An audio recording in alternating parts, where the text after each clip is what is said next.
statement also referred to the crisis around Ukraine and China's dispute with Taiwan. The leaders called NATO to halt its expansion, while Moscow said it fully supported Beijing's stance on Taiwan and opposed Taiwanese independence. The leaders also discussed economic cooperation between Russia and China. The United States and other Western countries have decided not to send officials to Beijing, citing alleged human rights abuses with regards to, among others, the Uyghur minority.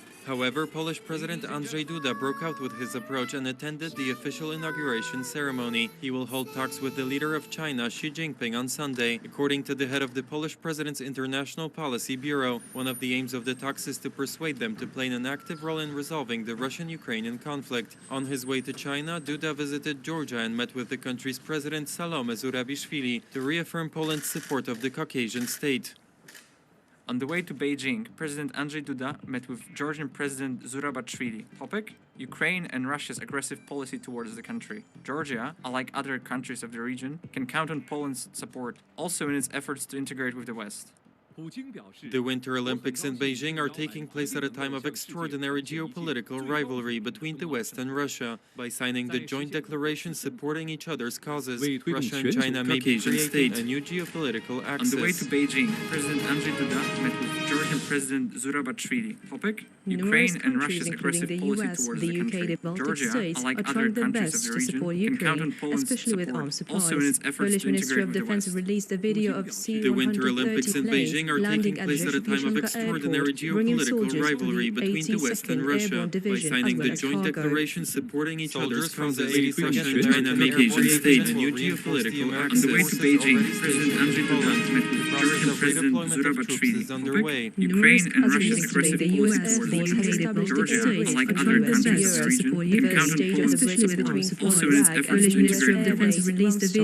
The Winter Olympics in Beijing are taking place at a time of extraordinary geopolitical rivalry between the West and Russia. By signing the joint declaration supporting each other's causes, Russia and China may state a new geopolitical axis. On the way to Beijing, President Andrzej Duda met with Georgian President Zurabishvili. Ukraine and Russia's aggressive policy towards the country. Georgia, unlike other countries of the region, can count on Poland's support, also in its efforts to integrate with the West. The Winter Olympics in Beijing are taking place at a time of extraordinary geopolitical rivalry between the West and Russia. By signing the joint declaration supporting each other's causes, Russia and China may state a new geopolitical axis. Beijing, President Andrzej Duda met with Georgian President Zurabishvili. Ukraine and Russia's aggressive policy towards the country. Georgia, unlike other countries of the region, can count on Poland's support, also in its efforts to integrate with the West. The Winter Olympics in Beijing are taking place at a time of extraordinary geopolitical rivalry between the West and Russia. By signing the joint declaration supporting each other's causes, Russia and China may state a new geopolitical axis. Beijing, President Andrzej Duda met with Georgian President Zurabishvili. Ukraine and Russia's aggressive policy towards the country. Georgia, unlike other countries of the region, can count on Poland's support, also in its efforts to integrate with the West. The Winter Olympics in Beijing are taking place at a time of extraordinary geopolitical rivalry between the West and Russia. By signing the joint declaration supporting each other's causes, Russia and China may state a new geopolitical axis. Beijing, President Andrzej Duda met with Georgian President Zurabishvili. Ukraine and Russia's aggressive policy towards the country. Georgia, unlike other countries of the region, can count on Poland's support, also in its efforts to integrate with the West.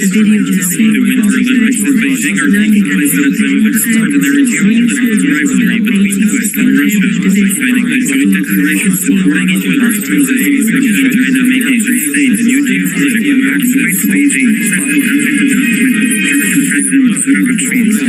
Ukraine and Russia's aggressive policy towards the country. Georgia, unlike other countries of the region, can count on Poland's support,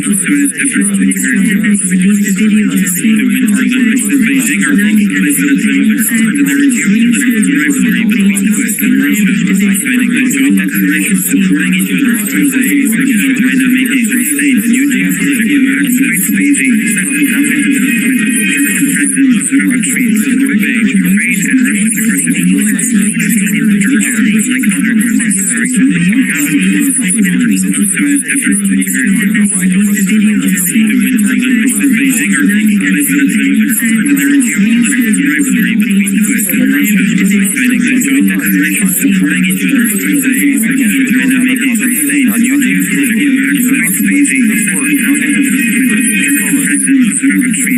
To operate. The Polish side refused to do so as the mine is crucial for the operation of the nearby power plant, supplying up to 7% of the entire country's energy. The Polish side refused to do so as the mine is crucial for the operation of the nearby power plant, supplying up to 7% of the country's energy. The Polish side refused to do so as the mine is crucial for the operation of the nearby power plant, supplying up to 7% of the country's energy. The Polish side refused to do so as the mine is crucial for the operation of the nearby power plant, supplying up to 7% of the country's energy. The Polish side refused to do so as the mine is crucial for the operation of the nearby power plant, supplying up to 7% of the country's energy. The Polish side refused to do so as the mine is crucial for the operation of the nearby power plant, supplying up to 7% of the country's energy. The Polish side refused to do so as the mine is crucial for the operation of the nearby power plant, supplying up to 7% of the energy. The Polish side refused to do so as the mine is crucial for the operation of the nearby power plant, supplying up to 7% of the energy. The Polish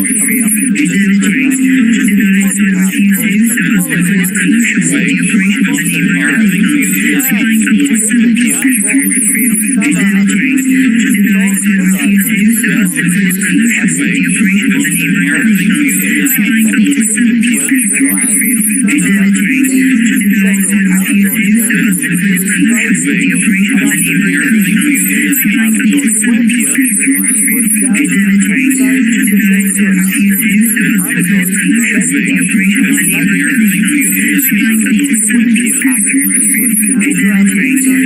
power plant, supplying up to 7% of the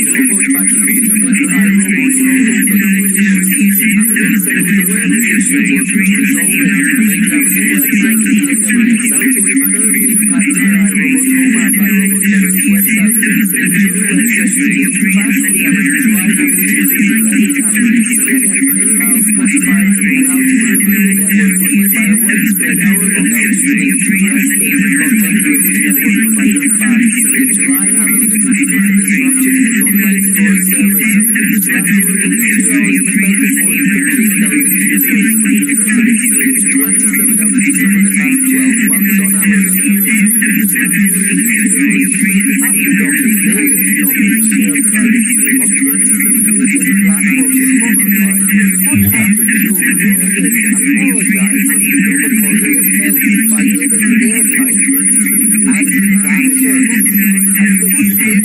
mine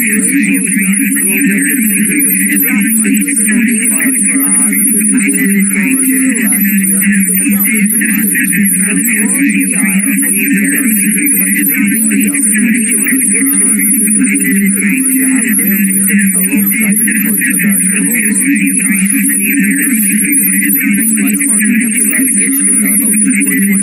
the nearby power plant, supplying up to 7% of the energy.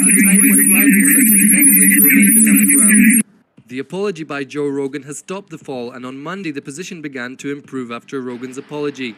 On Monday, Spotify's stock price jumped 12% after brokerage Citigroup raised the stock rating to buy from neutral, saying the Swedish company would be able to improve its advertising business. I am going to do my best in the future to balance things out. I'm going to do my best. But my point of doing this is always just to create interesting conversations and ones that I hope people enjoy. So if I pissed you off, I'm sorry. And if you enjoy the podcast, thank you. Joe Rogan, the world's most popular podcaster and Spotify's star, had welcomed visitors with conspiracy theories about vaccines and COVID-19. However, the public outcry over an episode of the podcast featuring Dr. Robert Malone, who said in the context of the pandemic there was hypnotizing society and forming psychosis. The platform chose not to respond to these demands. The artists Neil Young, guitarist for Bruce Springsteen's E Street Band, and Johnny Mitchell demanded their works to be removed in protest. Spotify have been given an ultimatum: either the tapes are left behind or the Joe Rogan podcast will be removed. I am doing this because Spotify is spreading fake information about vaccines, potentially causing death to those who believe the disinformation being spread by them, wrote the singer. I realized I could not continue to support Spotify's life-threatening misinformation to the music-loving people, said Young. Spotify said it would add disclaimers to any podcast episodes that include a discussion about COVID, a statement that we have detailed content policies in place, and we've removed over 20,000 podcast episodes related to COVID-19 since the start of the pandemic. Spotify are aware of the danger of being seen doing nothing about the matter. After a year's dispute over the Turów Ignite mine between Poland and the Czech Republic, both sides agreed to step back.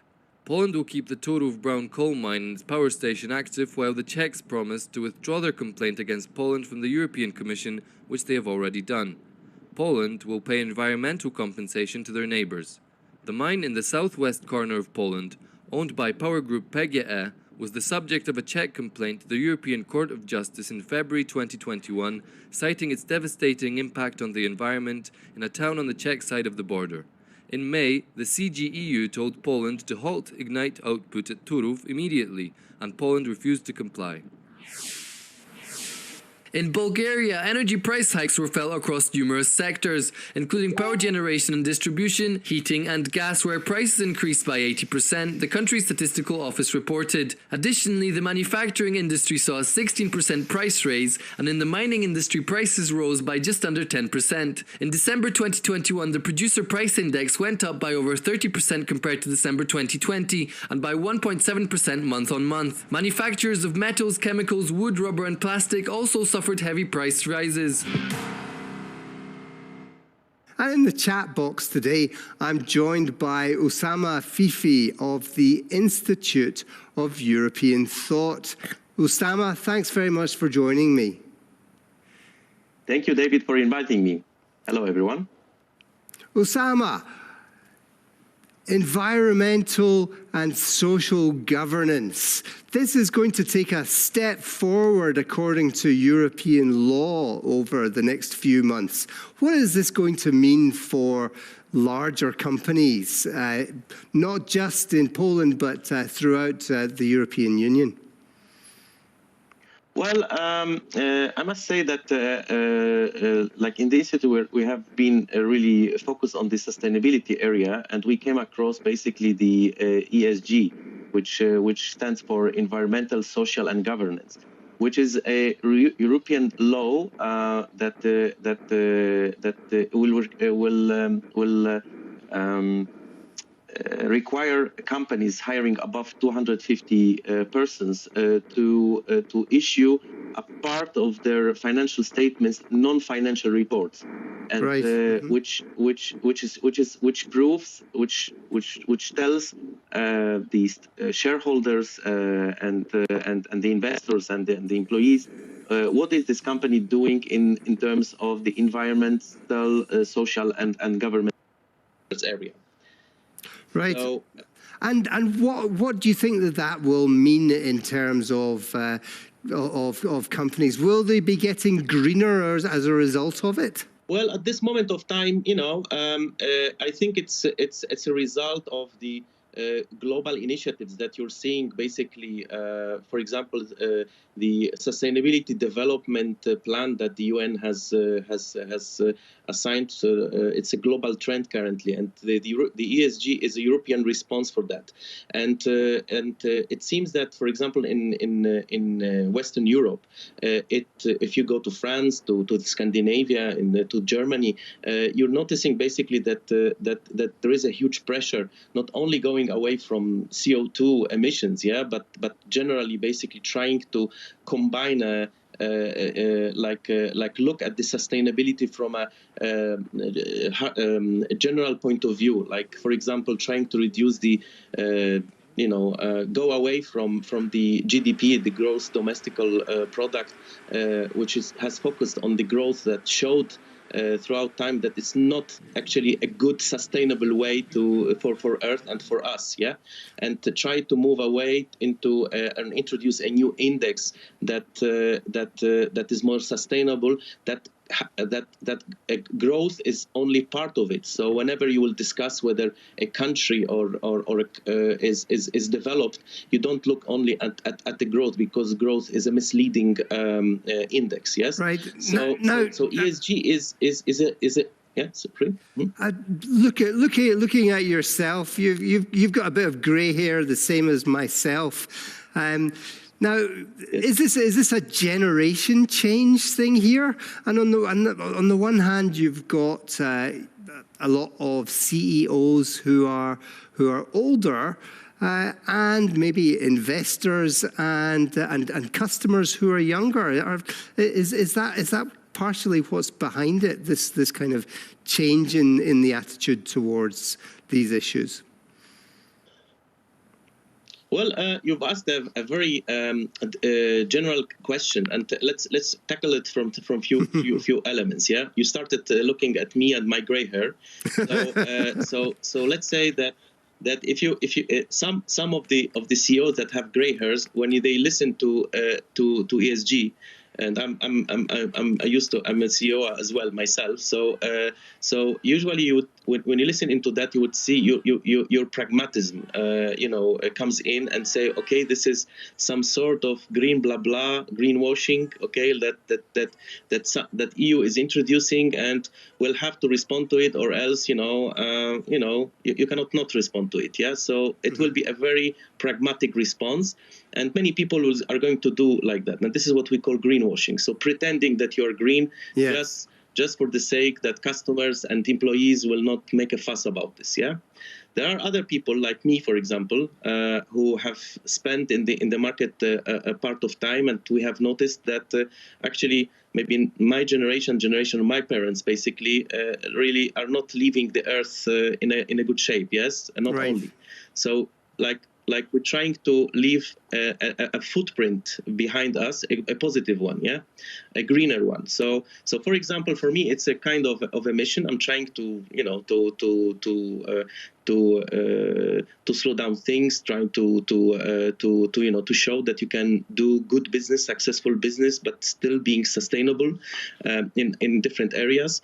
And we are trying to get the combination, like try to find the right equation. It's a discussion. I myself, I'm not really an expert in this field. I think nobody is an expert. And I think that this is a dialogue that needs to happen, and I'm actually willing to go through it. The third part is actually the response that you see from the Generation Z, which we call they call them snowflakes, yes. And well, it depends who calls them snowflakes. That's not a very nice thing to call them. Well, it's a pretty known, like Generation Z are mostly called also snowflakes. So it's actually business in the business school that I teach in. They use this way. But just coming back to the point, it said that Generation Z by 2030, according to the National Retail Association, are going to be 70% of the market purchasing power. Yeah. Right. So that and they themselves are very actually sensitive into sustainability things, into basic environmental elements, and this is how they buy cars. This is how they buy houses. This is how they make purchases. This is how they want to be hired by actually employers that are more basically sensitive to this kind of issues. This is how they employees. Yes, but this is how they also spend lots of time on the internet and buy Bitcoin, which is not quite so green. But certainly, I get the point of that. Looking, for example, in Poland, where you are, and where I am as well, are there going to be any particular challenges here? Well, I think that it is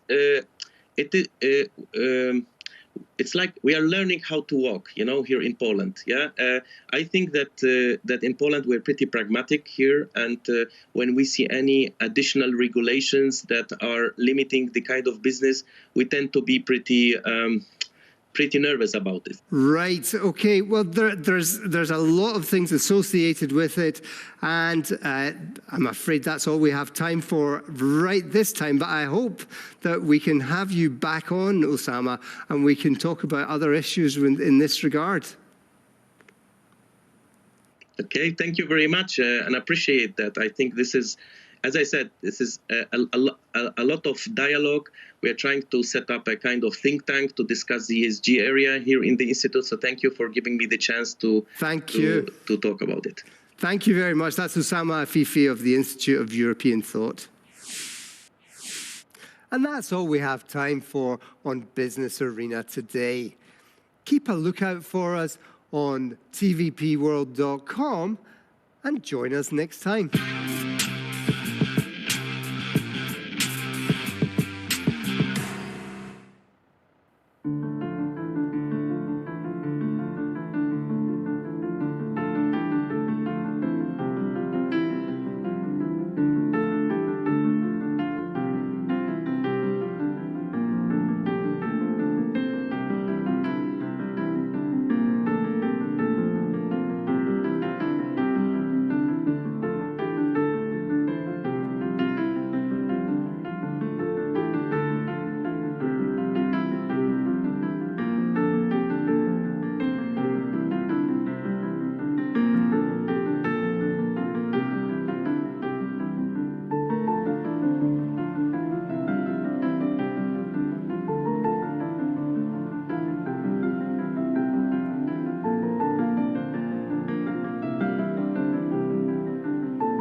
The conflict, which has lasted several months, is finally coming to its conclusion.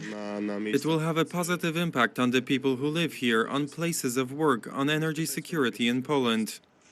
The agreement signed by the Polish and Czech governments for €45 million of compensation puts an end to the dispute over Turów mine. Czechia has withdrawn its complaint to the European institutions, and that is the end of this issue. However, there is still one issue that remains, the issue of previous penalties imposed on Poland by the CJEU. The European Court ordered fines of €500,000 to be paid for every day the mine continued to operate. The Polish side refused to do so as the mine is crucial for the operation of the nearby power plant, supplying up to 7% of the entire country's energy. Polish officials announced that they will appeal the penalties. We are going to use all the available ways of appeal. Our lawyers in our permanent representation in Brussels by the European Commission are analyzing it in every way. I was told there are some possibilities. The settlement was signed between Prime Minister Mateusz Morawiecki and his Czech counterpart, Petr Fiala. The Czech government received €35 million compensation and €10 million was donated to the Fund for Small Environmental Projects. The entire disagreement began with the Czech side claiming the Turów mine damaged water levels in the nearby villages. The European Court of Justice will now be focusing on the appeals soon to be made by the Polish government to drop the previously imposed fines. Russian Defense Minister Sergei Shoigu arrived in Belarus to assess Russian and Belarusian military preparations for joint drills set to take place later this month and for talks with the Belarusian President Alexander Lukashenko. The West is closely monitoring Moscow's military movements at a time when a buildup of Russian troops near Ukraine's border has raised concerns of an invasion. It is very important for us that our military should not just see this equipment in a picture, but to touch it, so to say. They should learn to use this equipment together with their brothers, Russians. Russia is expected to send 30,000 troops, as well as fighter planes and missile systems, to Belarus for the joint maneuvers, the largest deployment since the Cold War's conclusion. The movement of troops has sparked fears across NATO allies and the US. Over the last days, we have seen a significant movement of Russian military forces into Belarus. This is the biggest Russian deployment there since the Cold War. The drills take place in the midst of a Russian troop buildup near Ukraine, as well as an increase in military activity, which has frightened the West and fueled fears of a Russian strike. Moscow, however, has rejected any intention of attacking Ukraine, but has demanded assurances from the United States and NATO that Kiev would not be permitted to join the alliance. There are 15 disciplines at this year's Winter Olympics, including ice hockey, figure skating, speed skating, short track speed skating, snowboarding, cross-country skiing, ski jumping, and many others. The sports competition started 2 days ago. The opening ceremony was held in the Bird Nest, just like during the 2008 Summer Olympics. The controversy around it has grown for several months. The US-based activists have been meeting with Olympic athletes from several countries to urge them to speak out on the Chinese government's human rights abuses, including severe repression of, among others, Uyghurs, Tibetans, and Hong Kongers. The spokesperson for the Chinese embassy in Washington took to Twitter to respond to earlier announcements of the diplomatic boycott by the US. Politicians calling for boycott the 2022 Beijing Olympics are doing so for their own political interests and posturing. In fact, no one would care about whether these people will come or not, and it has no impact whatsoever on Beijing 2022 to be successfully held. Ahead of the ceremony, U.S. team chief Rick Adams announced that around 80% of the athletes in the U.S. team were to take part in the opening ceremony for the Olympics. Well, at this juncture, the only information I have is that we have 177 athletes that are walking. They're assembling in the various villages now. So that's the information that I have. Many athletes, in fear of being arrested by Chinese authorities or being punished by their country's Olympics organizations, did not join the boycott. Attendance at the Olympics opening ceremony is not mandatory for athletes who often skip it for a variety of reasons. The Winter Olympics will be held until February 20th. The Polish government has approved providing Ukraine with humanitarian aid and weaponry amid the threat of war from Russia. Today we are handing over defensive weapons to Ukraine in order for our Ukrainian neighbor to be able to defend itself in the best possible way. We will send tens of thousands of artillery ammunition, mortars, grenade launchers. Poland has made an offer of several options of weapon supplies, among which Ukraine must select its choice. The military cargo will consist of mortars, grenade launchers, and tens of thousands of ammunitions. Already next week, the first transport of about 100 units will go through our eastern border, so the Ukrainian state will not be defenseless against this Russian aggression. Poland decided to provide Ukraine with a number of its PZR Gram, the derivative from older Soviet-made man-portable anti-craft missile system Igla, which has been widely used by the Polish military since 1990s. Apart from weapons, Warsaw is to provide Kyiv with humanitarian assistance, including means of rendering immediate medical aid to the civilian population and also evacuating it to safety zones. The decision adds Poland to the club of nations providing Ukraine with weaponry as Russia continues holding over 120,000 troops near its borders, which is seen as a threat to a full-scale military action. According to reports obtained by the Daily Beast, mercenaries employed by the Wagner Group are departing the Central African Republic and heading to eastern Ukraine. Sources within the military of the Republic told the news outlet that dozens of mercenaries have left within a month, and more are preparing to do so. The Wagner Group is a private military company used by Russia to engage in military conflicts in place of its regular troops. Deploying mercenary units provides deniability and causes less diplomatic pushback than deploying regular troops. Its involvements in war zones are purposefully obscured and not well publicized. Conflicts in which the group allegedly took part include wars in Libya, Syria, the Central African Republic, and Mali. The group recently became a cause of a diplomatic conflict between Mali and France. In 2012, Paris deployed troops to the country in order to help combat an Islamic insurgency taking place in the wider region. However, the mission failed to achieve its objectives as the number of attacks conducted by the militants is rapidly growing. This caused the Malian government to allegedly seek the help of the Russian government. Moscow provided Bamako with military equipment and, allegedly, sent the Wagner Group to the region. There's little doubt that this is Wagner's rear base, some sort of entry point into Mali. We are almost 100% certain that there has been a deployment of several hundred Wagner militiamen since November. We are told that there are about 450 today.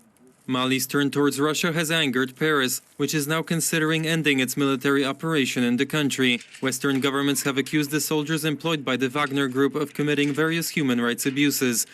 They are known to be responsible for violence against the peaceful population, for taking control of natural and economic resources, for ongoing action against the local population.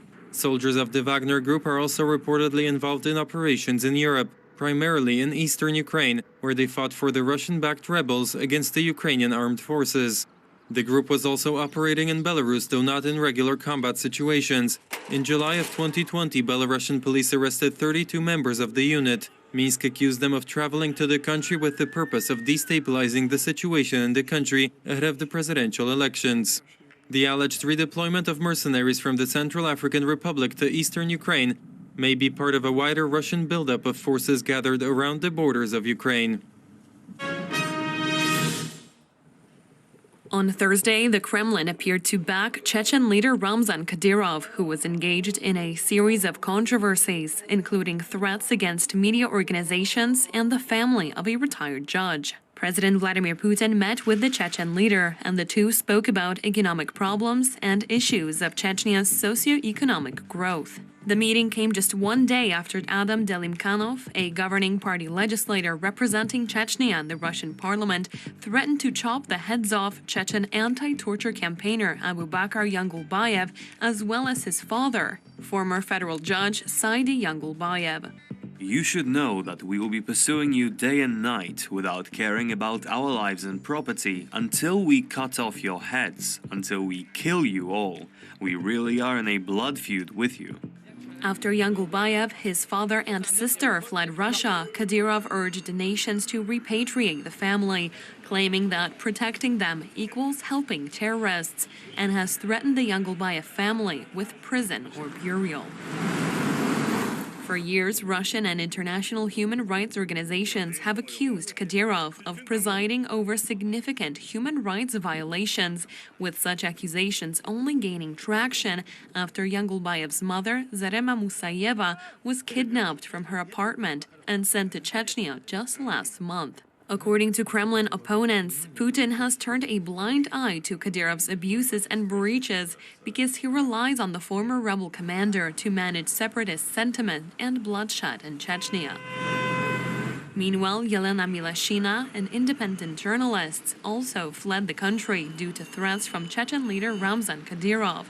Kadyrov referred to Milashina, who has reported on suspected homosexual purges and other atrocities in Chechnya, as a terrorist.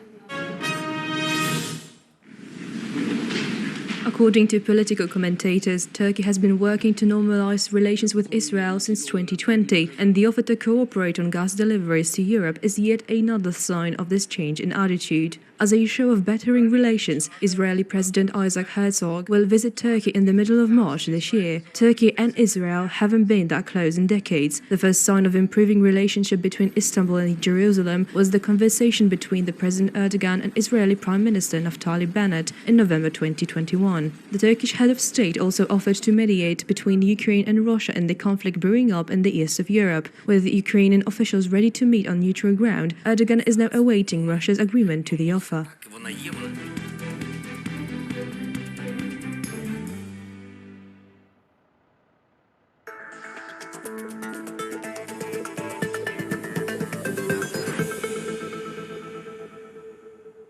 and welcome to Future Insight, a show with the latest news from the world of science and technology. My name is Talia Strzemska and I'll be your host today. Coming up on today's program: the human mind, saving coral reefs, giant jellyfish in Crimea, a calligraphy robot. As humans, we've been exploring the universe and investigating the behavior of other species. How much do we know, however, about ourselves and the functioning of our brain in particular? Let's take a look. Although we know more and more about the universe and space, our own minds still tend to be a mystery. Still, scientists are doing their best to understand what is going on inside our heads. A recent study published in the Social, Cognitive and Affective Neuroscience journal looked at the brain scans of 500 healthy young volunteers who also filled out questionnaires meant to investigate 5 personality traits: neuroticism, extroversion, openness, agreeableness, and conscientiousness. It has turned out that the differences between these various individuals can also be linked to differences in the thickness of the outer layer of their brains. Therefore, someone with a thick yet less folded outer layer, aka brain cortex, will most likely be more neurotic, whereas those with thinner outer brain layers are more open-minded. The brain is also a key component to the proper functioning of our bodies. Scientists may have just gotten one step closer to reversing paralysis after a successful trial on mice. This mouse can actually walk again. We didn't expect that at all back then. We had to check the mice every day. I had taken them out, had them on my hand, and suddenly I saw that the 2 of them were moving very, very strongly, and that actually surprised me. And then I put them on the table and saw that they could actually walk again. The therapy is injected directly into the spine, and the drug can influence the motion of molecules, making them engage more easily with cellular receptors, so it immediately gets to work. These are just a few examples of processes that are happening in the domain and brain and neuroscience, yet much still remains undiscovered. The human mind is perhaps the most interesting element of ourselves. How is our personality shaped, and can we do anything about the way we think? I am here today with Professor Peter Jonasson from the University of Padua to discuss this. Hello and welcome, Peter. I'm so glad to have you with us. So, could you tell me in a nutshell, what is personality? Oh, wow. This is one of the hardest questions that I think anyone could ask. On its surface, it sounds like such a superficial question. It sounds like, oh, well, it's extroversion or it's narcissism or these types of things. But to describe what personality is at a deep level is quite challenging. So the easiest way to say is it's ways in which people differ from one another. So you usually describe something about their cognitions, their attitudes, their behaviors that differ systematically from person to person. You've done a significant amount of research on the negative personality traits, right? You call them a dark triad. What are these? Sure, I would balk at the idea of calling them negative, but the dark triad are composed of psychopathy, narcissism, and Machiavellianism. And these are traits that traditionally have been considered part of a clinical model of psychology. But what I try to do is study these traits in non-clinical samples, so student samples, community samples, online participants, and I study them in not saying someone is a psychopath or not, but as it is to what degree do you endorse attitudes or do you engage in behaviors that are reminiscent of this construct we call psychopathy or narcissism. Right. So it seems like, I mean, it's again on the spectrum, right? From sort of like 0 to, I mean, a given percentage, let's say, well, 100% would be worrying, right? If someone. Right. It's we all have a little bit of these things, right? So when you look in the mirror before you leave the house to check your ploshevka or something, that's a little bit of narcissism. When you're trying to break up with someone and you have to turn on that kind of emotional coldness to distance yourself, that's a little bit of psychopathy. And so these traits in large amounts can be problematic, and they're problematic when it's the consistent pattern of behavior across situations. But just in general, they're rather neutral despite community conceptualizations of them. Okay, right. And sort of, I was wondering, I mean, if you look at a population, right, let's say, for instance, in Poland or in Italy, I mean, can you sort of discern that certain social groups are more prone to certain traits or certain, I mean, what does it depend on? Yes, well, it's, I'm not sure we could say it depends on, but you can look at group kind of level analyses. So, for example, one analysis that seems to show up all over the world is that men score higher than women do all over the world on these traits. It's stronger for traits like psychopathy, but if you look at the way in which psychopathy is measured, it often contains very masculine items like fighting and things like that. Narcissism is not so simple of a story. There are aspects of narcissism that are more commonly adopted by men, like rivalrous kind of narcissism, whereas other kinds of narcissism, like wanting people to admire you, are a little more gender neutral, similar among men and women. Other social groups, it's a little less clear. So, for example, younger people tend to be higher on the dark triad than older people. There seems to be a trajectory over people's lives that these traits seem to decrease over time. They decrease faster in men than they do in women. That's mostly because men start higher already. So it's men in their 20s who seem to really optimize these traits, the criminality, the risk-taking that we see in young boys, so to speak. Peaks in the 20s, and then it goes down over the course of their lives, and eventually they catch up, it seems, to women.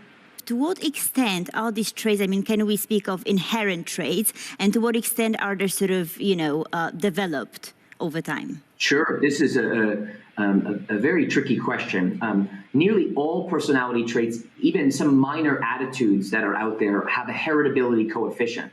So knowing that something is heritable is nice. It doesn't really tell you all that much, though. It simply says the amount of variance in this trait that's associated with genetic variability versus environmental variability, so to speak. So Machiavellianism, for example, seems to be the least heritable of the traits, and psychopathy seems to be the most heritable of the traits.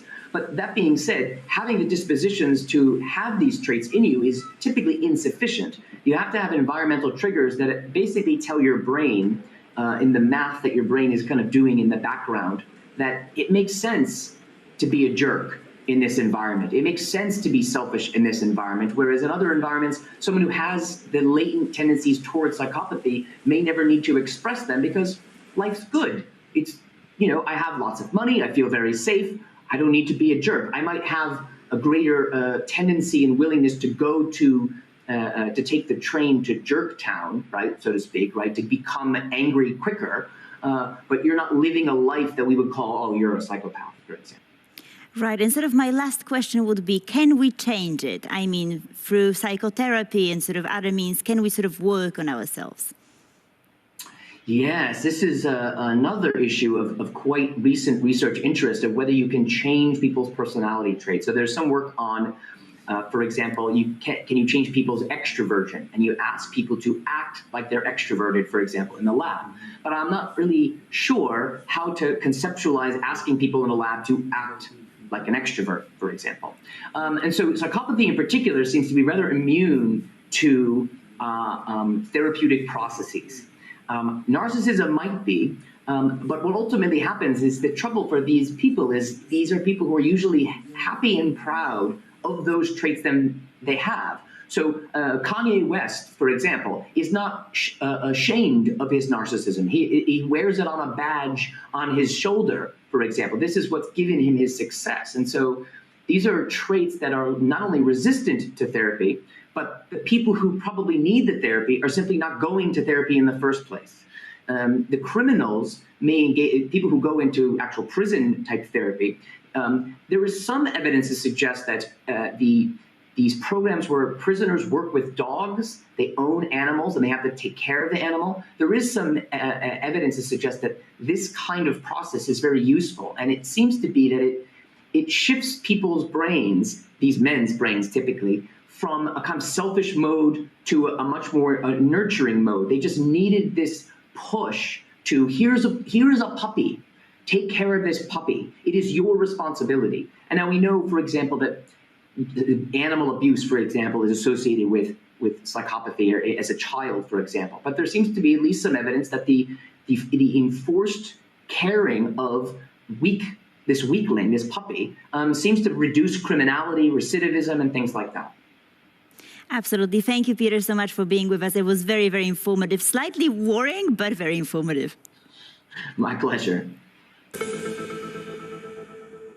And now let's take a look at our usual review of the latest and most captivating science news. We are all aware of the declining condition of our oceans. Coral reefs, sometimes also called the rainforests of the sea, are very unique. Although they cover less than 1% of the ocean floor, they are a home to more than a quarter of marine species.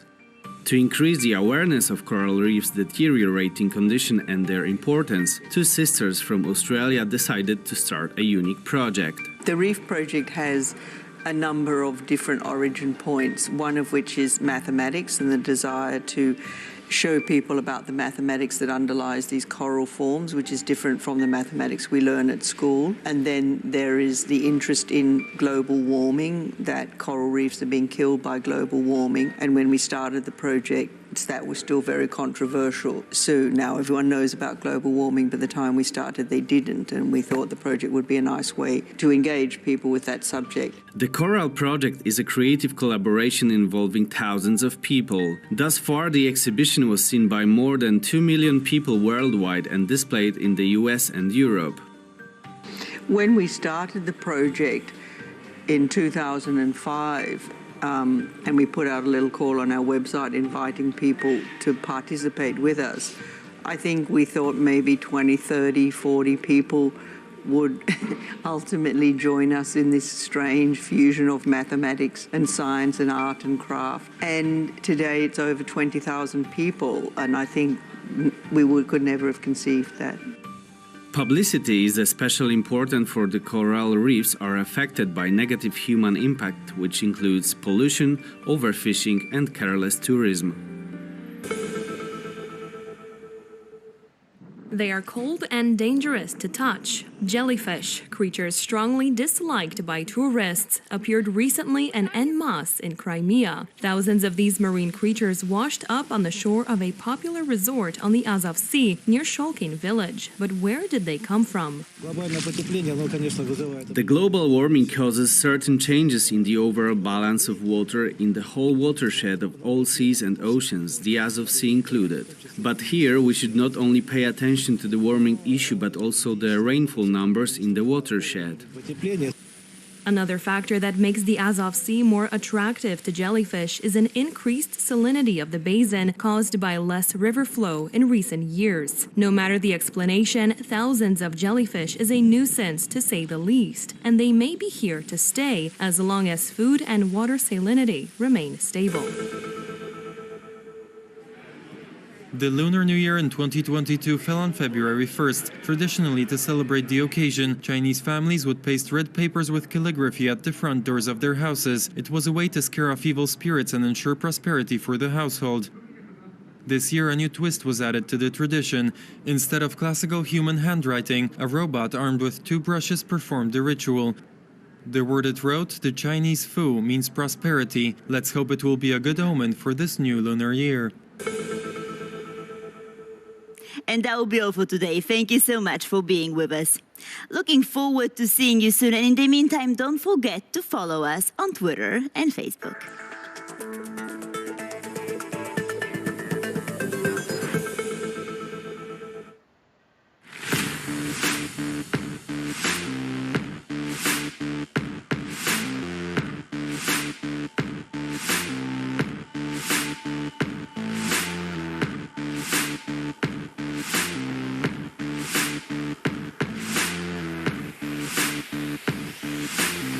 The press center And now, to the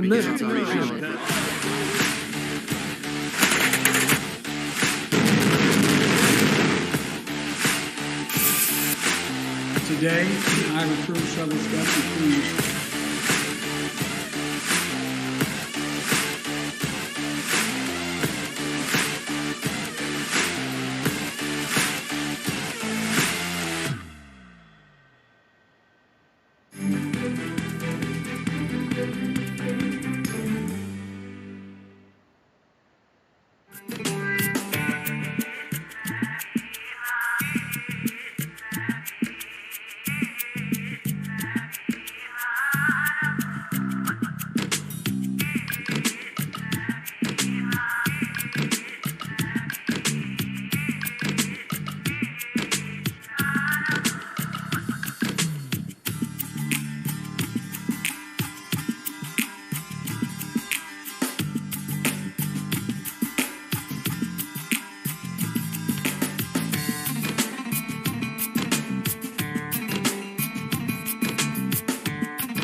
Russian Defense Minister Sergei Shoigu arrived in Belarus to assess Russian and Belarusian military preparations for joint drills set to take place later this month and for talks with the Belarusian President Alexander Lukashenko. The West is closely monitoring Moscow's military movements at a time when a buildup of Russian troops near Ukraine's border has raised concerns of an invasion. It is very important for us that our military should not just see this equipment in a picture, but to touch it, so to say. They should learn to use this equipment together with their brothers, Russians. Russia is expected to send 30,000 troops, as well as fighter planes and missile systems, to Belarus for the joint maneuvers, the largest deployment since the Cold War's conclusion. The movement of troops has sparked fears across NATO allies and the US. Over the last days, we have seen a significant movement of Russian military forces into Belarus. This is the biggest Russian deployment there since the Cold War. The drills take place in the midst of a Russian troop buildup near Ukraine, as well as an increase in military activity, which has frightened the West and fueled fears of a Russian strike.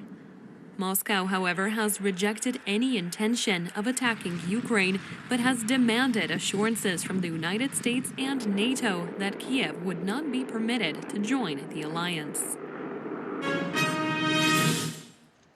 The conflict, which has lasted several months, is finally coming to its conclusion. It will have a positive impact on the people who live here, on places of work, on energy security in Poland. The agreement signed by the Polish and Czech governments for €45 million of compensation puts an end to the dispute over Turów mine. Czechia has withdrawn its complaint to the European institutions, and that is the end of this issue. However, there is still one issue that remains, the issue of previous penalties imposed on Poland by the CJEU. The European Court ordered fines of €500,000 to be paid for every day the mine continued to operate. The Polish side refused to do so as the mine is crucial for the operation of the nearby power plant, supplying up to 7% of the entire country's energy. Polish officials announced that they will appeal the penalties. We are going to use all the available ways of appeal. Our lawyers in our permanent representation in Brussels by the European Commission are analyzing it in every way. I was told there are some possibilities. The settlement was signed between Prime Minister Mateusz Morawiecki and his Czech counterpart, Petr Fiala. The Czech government received €35 million compensation and €10 million was donated to the Fund for Small Environmental Projects. The entire disagreement began with the Czech side claiming the Turów mine damaged water levels in the nearby villages. The European Court of Justice will now be focusing on the appeals soon to be made by the Polish government to drop the previously imposed fines.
with the two countries' desire to diversify away from U.S. currency. Gazprom, which has a monopoly on Russian gas pipeline exports, has agreed to provide Chinese state energy major CNPC with 10 billion cubic meters of gas per year. Despite Russian officials being barred from visiting international sporting events due to a doping scandal, President Putin attended the Olympic opening ceremony thanks to an invite by the host country's head of state.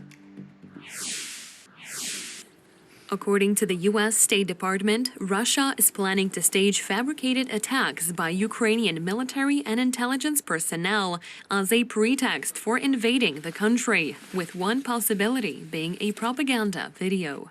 State Department spokesperson Ned Price, however, noted that it was unclear whether such a measure would be used by Russian authorities. The production of this propaganda video is one of a number of options that the Russian government is developing as a fake pretext to initiate and potentially justify military aggression against Ukraine. The Kremlin, however, warned that Washington could not be trusted following the State Department's announcement. Basically, what has been made public does not surprise us. Since 2014, we have seen many insidious actions by the Russian Federation. We have seen that they stop at nothing when they try to fabricate and blame Ukraine. Mid-January saw the White House accuse Russia of sending saboteurs into eastern Ukraine to stage another incident which would act as a pretext for an invasion on Ukrainian soil. White House Press Secretary Jen Psaki reported that Russia had pre-positioned a group of operatives who were to conduct false flag operations in Ukraine trained in urban warfare and explosives. On Thursday, tank and motorized units from Russia's southern military area near the border with Ukraine conducted maneuvers at a military site. Soldiers rehearsed driving vehicles at high speeds across rugged terrain while selecting locations for well-aimed firing. Recently, Moscow and Russian-backed rebels in Donbass have claimed that Ukraine is preparing military operations to retake Crimea, Donetsk, and Luhansk. However, Kiev authorities firmly deny the accusations. We now have a strategy to regain Crimea. In what way, whether it will be a military path or any other, it depends on many factors. For today, I can say that it is impossible. Kiev added that it only favored political and diplomatic solutions to the ongoing tensions with Russia. Ursula von der Leyen, President of the European Commission, stated on Thursday that the European Union was working on a united response to a letter many of its members received from Russia earlier this week, requesting its so-called security guarantees. According to the European Commission President, it was most crucial that Russia returns to the path of peace and dialogue. Yes, indeed, we are working on the coordination of the response. We are united in the European Union, and therefore it is clear that the response will reflect that unity, and therefore the coordination takes place right now. Earlier, von der Leyen assured that the European Union was preparing strong and comprehensive sanctions against Russia in the case that it invades Ukraine, as the diplomatic frenzy over the situation continues. She underlined the Nord Stream 2 gas pipeline was included in the package, adding that its functioning was contingent on Russia's actions. Meanwhile, ahead of a Friday meeting with the U.S. Secretary of State, Polish Foreign Ministry Chief Zbigniew Rau raised awareness of a need to strengthen NATO's eastern flank and drew attention to the increased Russian military presence in Belarus. Asked whether sanctions against Moscow should be imposed before renewed military aggression takes place against Ukraine, Rau said that such discussions in Europe were already ongoing, with Poland in favor of so-called effective deterrence against Russia. French President Emmanuel Macron is preparing for talks with his Russian counterpart Vladimir Putin on Monday and similar talks with Volodymyr Zelensky in Ukraine on Tuesday. Despite the U.S. sending 3,000 soldiers to Poland and Romania and Russia's deployment of forces along the Ukrainian border, the emphasis in these meetings will be to identify a diplomatic route leading to the de-escalation of tensions connected to the Ukrainian-Russian conflict. On Thursday, the Kremlin appeared to back Chechen leader Ramzan Kadyrov, who was engaged in a series of controversies, including threats against media organizations and the family of a retired judge. President Vladimir Putin met with the Chechen leader, and the two spoke about economic problems and issues of Chechnya's socio-economic growth. The meeting came just one day after Adam Delimkhanov, a governing party legislator representing Chechnya in the Russian parliament, threatened to chop the heads off Chechen anti-torture campaigner Abubakar Yangulbayev, as well as his father, former federal judge Saidi Yangulbayev. You should know that we will be pursuing you day and night without caring about our lives and property until we cut off your heads, until we kill you all. We really are in a blood feud with you. After Yangulbayev, his father and sister fled Russia, Kadyrov urged nations to repatriate the family, claiming that protecting them equals helping terrorists, and has threatened the Yangulbayev family with prison or burial. For years, Russian and international human rights organizations have accused Kadyrov of presiding over significant human rights violations, with such accusations only gaining traction after Yangulbayev's mother, Zarema Musayeva, was kidnapped from her apartment and sent to Chechnya just last month. According to Kremlin opponents, Putin has turned a blind eye to Kadyrov's abuses and breaches because he relies on the former rebel commander to manage separatist sentiment and bloodshed in Chechnya. Meanwhile, Yelena Milashina, an independent journalist, also fled the country due to threats from Chechen leader Ramzan Kadyrov. Kadyrov referred to Milashina, who has reported on suspected homosexual purges and other atrocities in Chechnya, as a terrorist. For today's episode of Eastern Express, it's the end of the line. Please stay with us here on TVP World.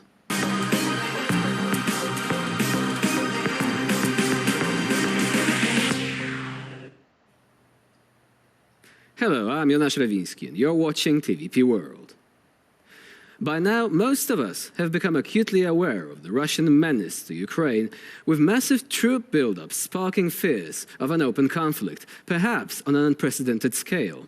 But in the shadow of this crisis, Russia has also moved its forces into Belarus, with fears that this deployment could in fact become a form of quiet occupation of the country. This move also dramatically reshapes the security environment in Central Europe, with Lithuania wedged uncomfortably between Belarus and the Russian exclave of Kaliningrad. What could this development mean for the region, and how should NATO respond? Joining us here today is Lithuania's Deputy Defense Minister Margiris Abukevičius. Hello and welcome to TVP World. Hello, thanks for having me. So, what is the situation right now? What sort of information have you got regarding this troop deployments? We see that the military build-up continues. Russia is gathering additional military forces around Ukraine and also in Belarus, which is of particularly worries us. And what numbers would you think might be expected? There have been recent suggestions from Mr. Jens Stoltenberg, the chief of the NATO alliance, that there could be as many as 30,000 Russian troops in Belarus, which is already quite a substantial number, right? Yes, we have the same amounts, the same numbers. And it is important to understand what does it mean. In the biggest military trainings and exercises, previously, Russia was collecting or using 10 times less troops in Belarus. The famous Zapad exercise, which is a biggest of this kind of exercise near NATO borders, the force was 10 times smaller than they are planning to gather in Belarus, and that is a fact in itself. But it's not about exercise, it's not about training, as they say. This is a very clear signal that this force is ready to military operations. So what could this mean? Is this a signal of an imminent invasion on Ukraine, or perhaps it's about something else, about a permanent relocation of forces into Belarus in order to generally reshape the security situation, the security calculus of the entire region? I think a couple of things here. One is, of course, to increase pressure on Ukraine. It means that the threat can come not only from the eastern side, but also from the north. And it threatens Kiev very directly. So it is an indication that it might be not only a small military operation, but a big one if Russia decides so. So we are preparing for that. But as you mentioned, it is also a message for the alliance, because permanent deployment of Russian troops in Belarus is a game changer for our region and for NATO. Because then, if speaking from Lithuanian perspective, we would have 600 kilometers border not with Belarus, but with Russia. So Lithuania is essentially sandwiched between Belarus and Kaliningrad. In military terms, what does it mean?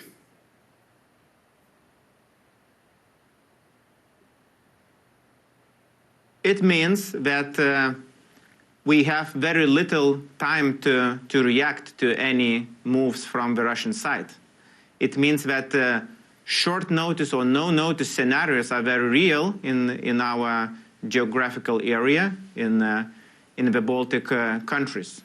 Because if we take current situation, we see that buildup is taking place. You have time to react, to adjust, to reinforce NATO presence, to prepare your own, increase your own readiness, and so on. If you have troops on the border permanently, it means that this time, which gives you a chance to react, this notice is very short. It can be from a couple of days to even hours. Still, unlike Ukraine, Lithuania is a NATO member state, and NATO is a collective alliance which should respond to such an action in very decisive terms. Do you think Putin would be willing to risk such a gamble? It's a question whether we treat Putin as a rational actor, or that he builds on the rational decisions, his policy choices. I'm not sure. What I'm confident in, of course, that NATO Article 5 commitment is ironclad, that allies would support if something happens on our border. But what I don't know, and I really don't trust Russians, because I see them as an unpredictable country. And precedents in the history, 2008, Georgia, 2014, Ukraine. Now, again, Ukraine shows that you cannot predict what next move from Putin will be. And I think in this case, it is very important not to wait until his next move, but to take the initiative to really start shaping the agenda. NATO should start shaping the agenda and should give a very clear answer and deter any possible moves. And such an agenda, what sort of measures should be included in order to provide this sort of credible deterrence against Russia? Again, probably different things when it comes to Ukraine, and different things when it comes to our eastern NATO flank. When it comes to Ukraine, of course, we have to show maximum solidarity. We should support, and we already started, and some countries are very actively supporting militarily Ukraine, from training to lethal equipment. We should really raise the price for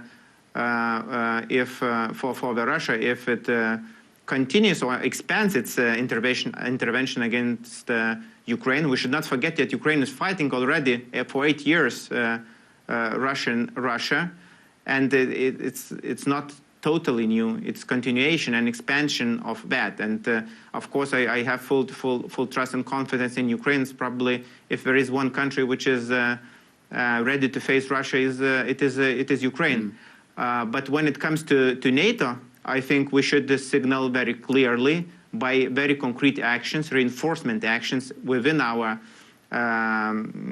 within the Baltic countries, within other parts of the eastern flank, that NATO is here with a very concrete force. So it's show of force. When we created those EFPs 5 years ago in Lithuania, Latvia, Estonia, and Poland, that was a very timely decision. And now, seeing additional moves from Russia, we should reinforce that presence to send additional messages that there is no even possibility to contemplate any scenario linked to NATO. So US President Joe Biden has recently announced that there will be troops coming in on a temporary basis into the region, including more than 1,000 troops to be stationed here in Poland, which has a border with Lithuania, so it's basically the same region, the direct vicinity. Do you think that this is enough, or should there be some sort of more permanent moves on NATO's part? And I'm asking this question because Russia has been adamant in its rejection of any sort of what it calls NATO expansion.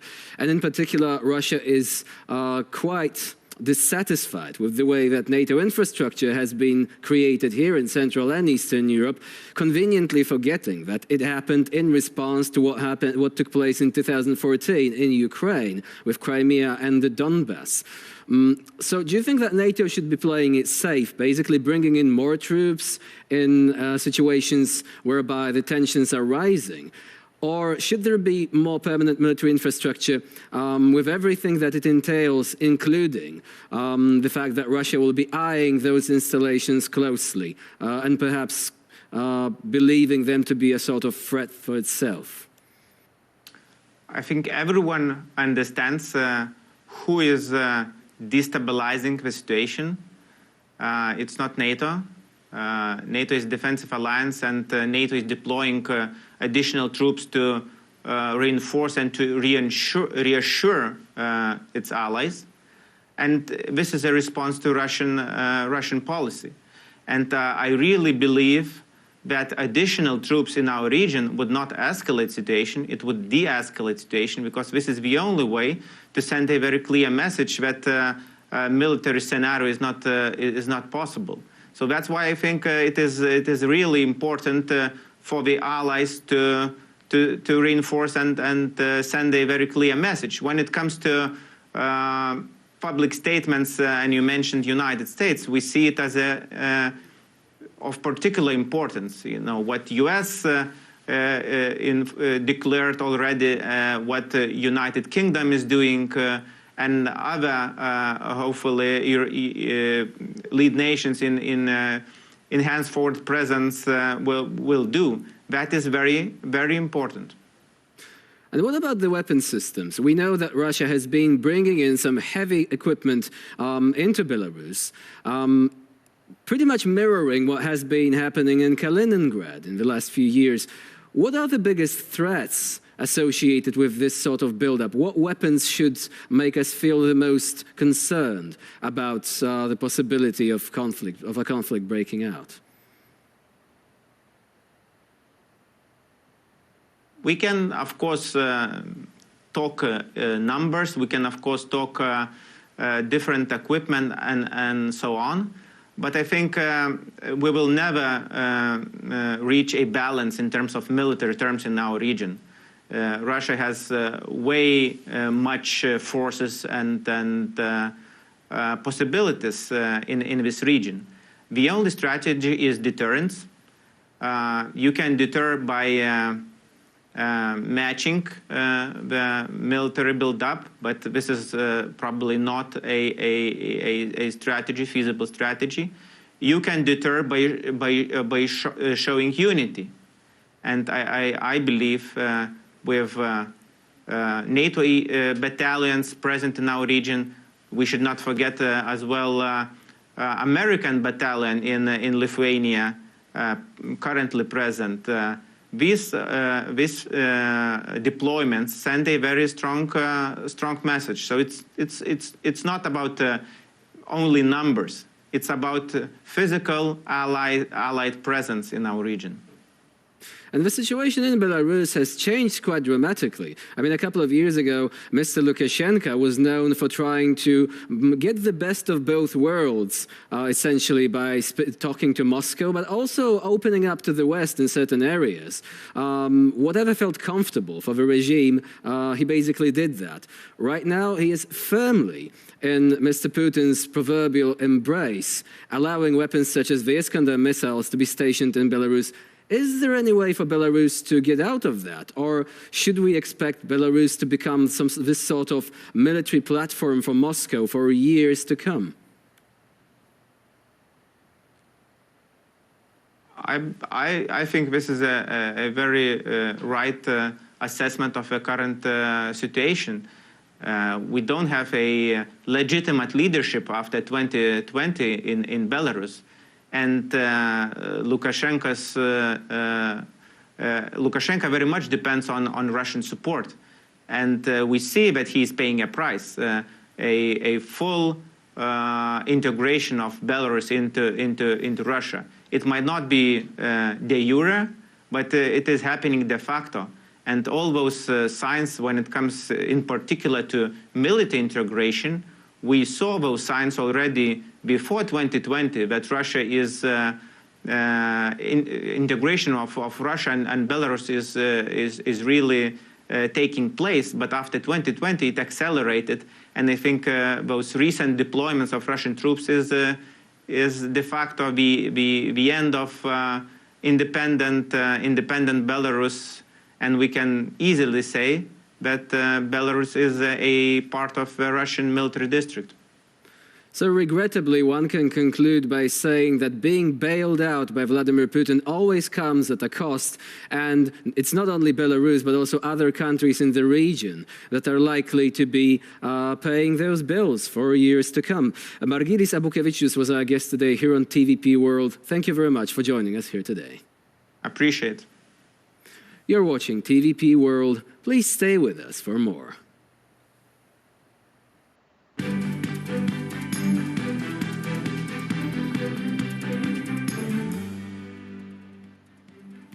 Good evening and welcome. This is World News. I'm Karolina Pączkowska. Join me to see what's going on in the world. So we start with the games that just have begun. The Beijing 2022 Winter Olympics are on the way, so athletes from all over the world will now compete in various winter disciplines like ice skating, ski jumping, and many more. This year's Olympics are shrouded in controversies. Many Western countries decided to diplomatically boycott the event, citing worries over human rights violations in China.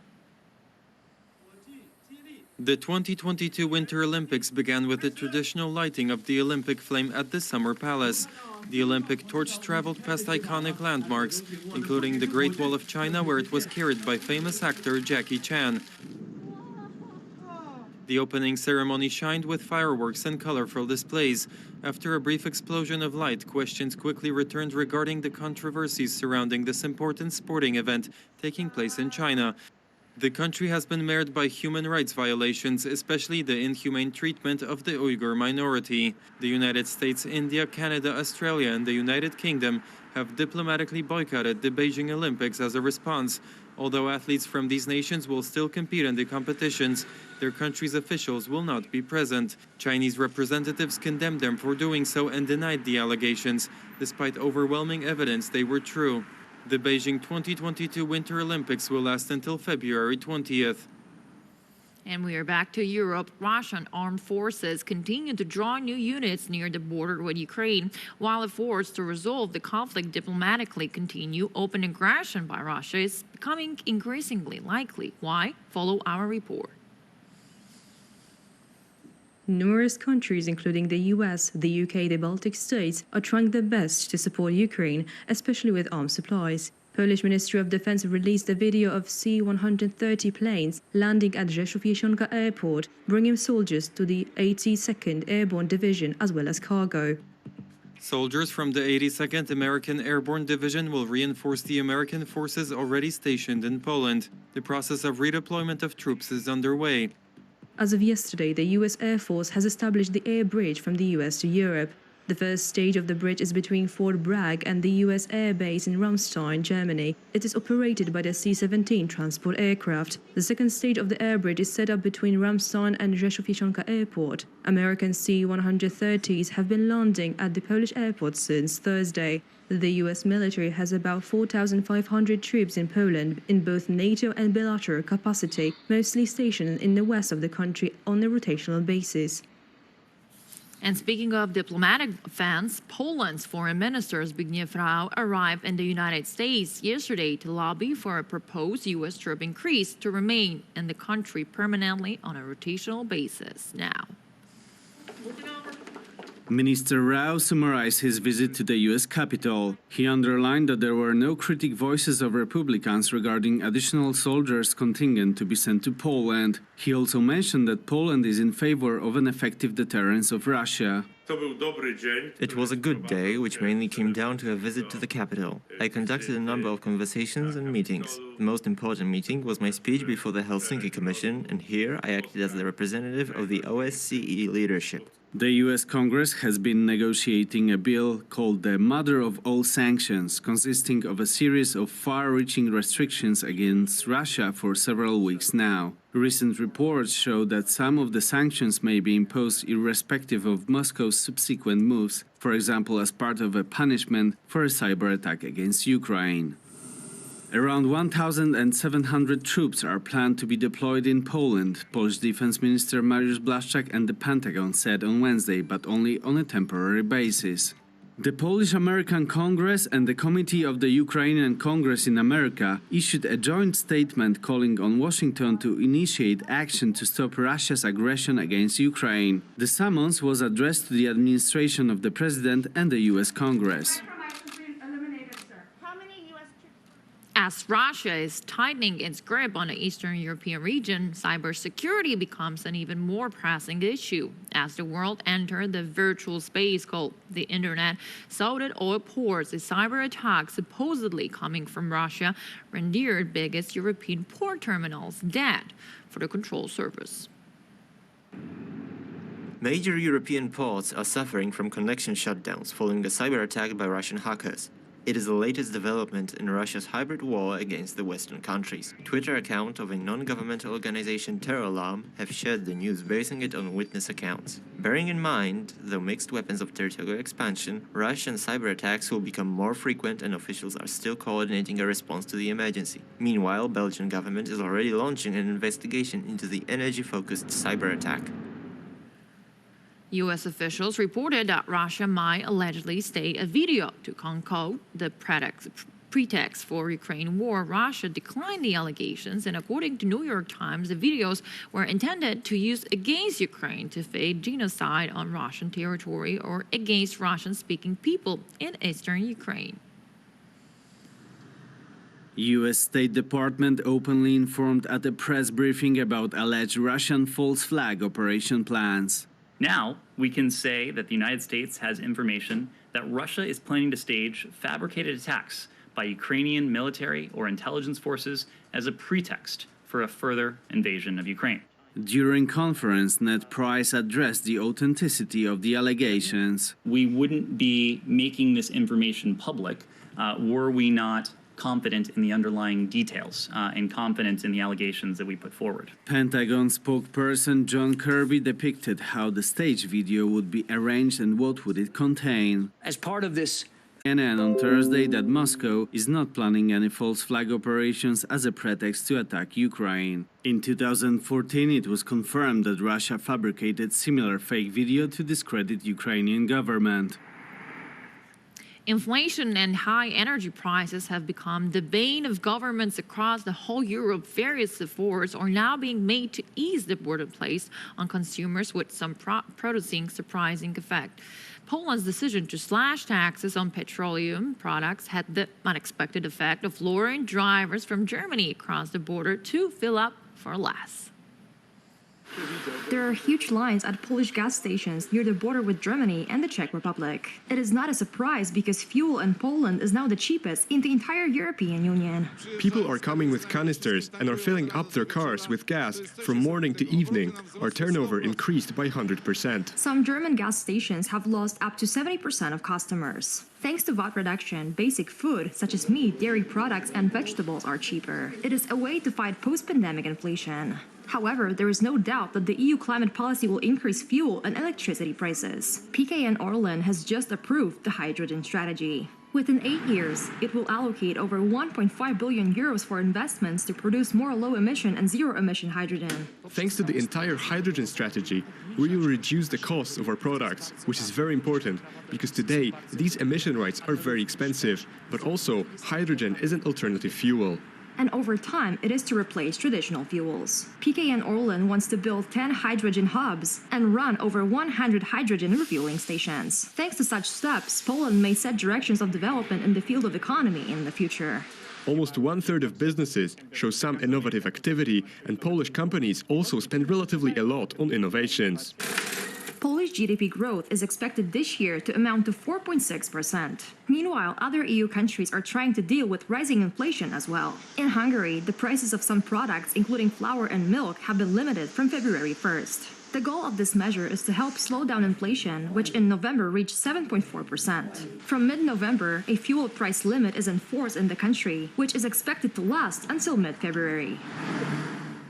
Upon plethora of statements and declarations, the American representatives met with officials from Slovakia. The main goal is the strengthening of ties binding both countries now. United States Secretary of State Antony Blinken met with Slovak Prime Minister and Minister of Foreign Affairs to discuss further strengthening ties between the two nations.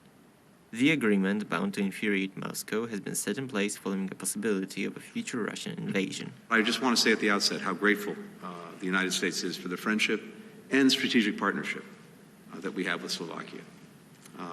In addition to our people-to-people ties, with nearly 1 million people of Slovak descent living in the United States. Head of the Slovak government expressed his belief in the future of the North Atlantic Treaty Organization and security it provides. Our partnership is strong. From the first day of our independence, we stood together as friends.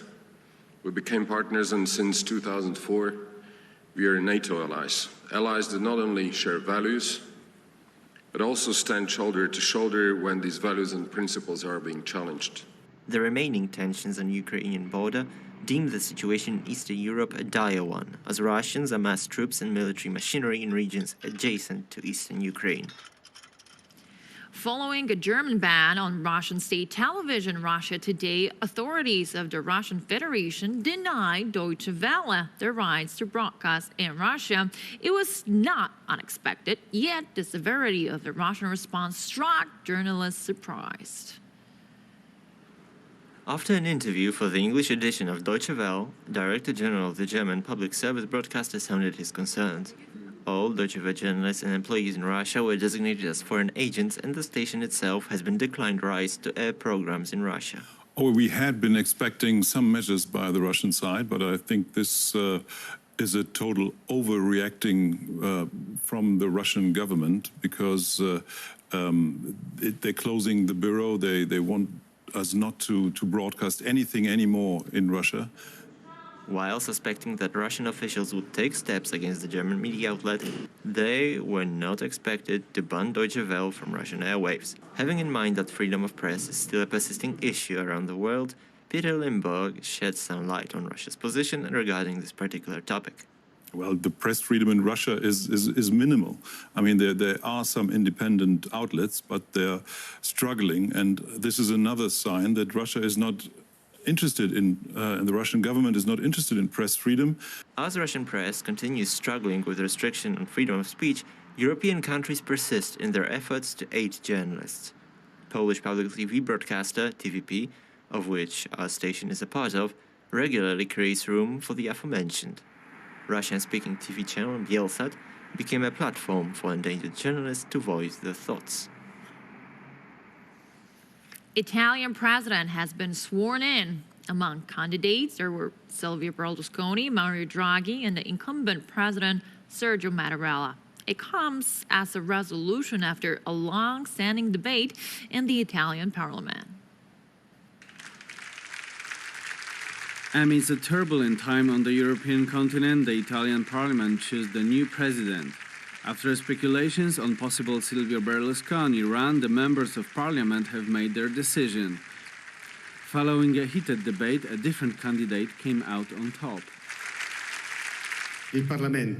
The parliament and the representatives of the regions have taken their decision, and for me, this is a new and unexpected call to responsibility, which I cannot and have no intention of shirking. Sergio Mattarella took his place in the presidential office for the second term. Pointing out his priorities, Mattarella invoked some past lessons from which politicians could possibly learn. We cannot accept that now, without even the pretext of competition between different political and economic systems, the winds of confrontation are once again blowing across a continent that has experienced the tragedies of the First and Second World Wars. Intensamente legata ai popoli amici che ci attorniano. As stated previously, Mattarella's presidency will be more focused on strengthening diplomatic relations with European partners and creating a united front against Russian economic and military aggression.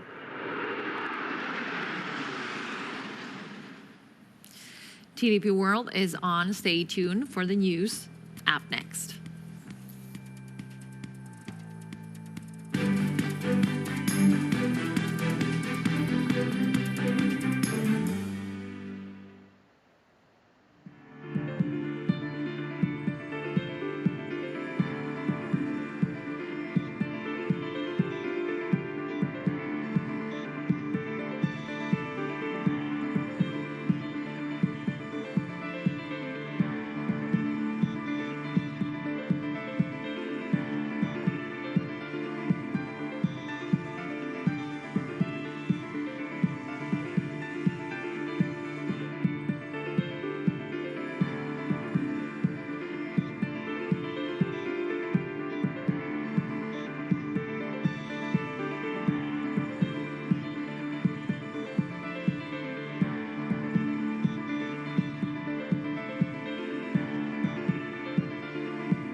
Hello, I'm Janusz Rewiński. Welcome on board the Eastern Express. As always, I hope you enjoy the journey.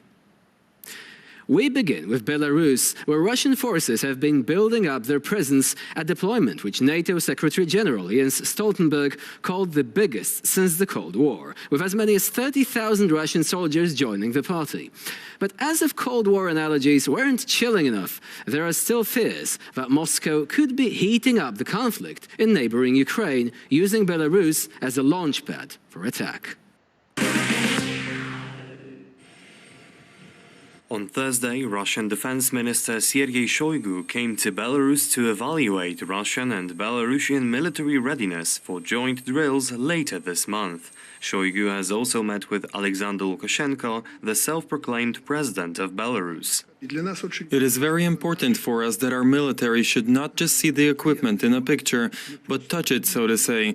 They should learn to use this equipment together with their brothers, the Russians. Later that day, Russian Defense Minister Shoigu oversaw live-fire exercises in western Belarus as part of a spike of military action near Ukraine. Western media and politicians alike were the first to raise the alarm about the amassing of military hardware in Belarus. Over the last days, we have seen a significant movement of Russian military forces into Belarus. This is the biggest Russian deployment there since the Cold War. Russia has dispatched troops and military gear to Belarus, which shares a border with Ukraine, for joint maneuvers scheduled for February 10th to 20th, claiming that they would be withdrawn thereafter. The drills are to take place against the backdrop of a Russian troop buildup near Ukraine and an uptick in military activity, which has alarmed the West and raised concerns of a Russian strike. Moscow has denied that it intends to attack Ukraine, but has demanded assurances from the US and NATO that Kiev would not be allowed to join the military alliance. The deployment of a substantial Russian army in Belarus has heightened Western suspicions that Russia is planning a multi-front invasion on Ukraine. Russia has been moving large quantities of troops and equipment into Belarus.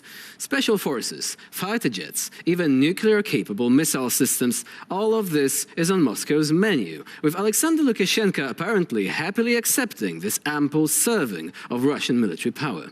So is the West having too much on its plate with the Russian-made crisis in Ukraine to respond to the situation? And how does the Belarusian society respond to the fact that the country's strongman leader is apparently out to lunch? Together with Serhiy Pielasa, Belsat TV journalist, we will try to make sense of what's going on. Hello and welcome to TVP World. Hello, thanks for having me. So let's start with the military side of things. Why is this situation so significant? We've seen Russian troops being moved for exercises in many cases previously. So how is this different? There is a big difference because we are observing the biggest military build-up, Russian build-up in Belarus after the collapse of USSR. So we can see that Russia moved the biggest forces since 30 years to Belarus. And we have to remember that it's not a coincident that we're observing these maneuvers at the same time when Russia is pressing on Ukraine since few weeks. So the number of troops alone suggests that it is unlikely it will just going to be a case of some simple military drills and then sending them home. What could be the next step that Russia is likely to take in Belarus? Yes, you're right. It's not simple military drills. We have to remember that this united resolve or this Russia-Belarus military drills, they were unplanned. Lukashenko announced these maneuvers just about 2 months ago. It's not even Zapad maneuvers conducted every 4 years. It's so-called snap exercise. We see that there are no international monitoring for these exercises, and this is important. We don't know exactly what is going on inside Belarus, and we have to remember that also as a result of repressions, we almost have no free media in Belarus. So we can't show what is really going on over there. And what is this? Is it normal drills? Yes, big drills, big presentation of power, or we see preparation for the war against Ukraine, or maybe the third scenario, probably, and some experts said more oftenly, that we see silent occupation of Belarus, and that the real goal was not the war against Ukraine, which is very risky for Putin, but the real goal was occupation of Belarus. They can say after this operation, okay, there is no war, we see peace, everything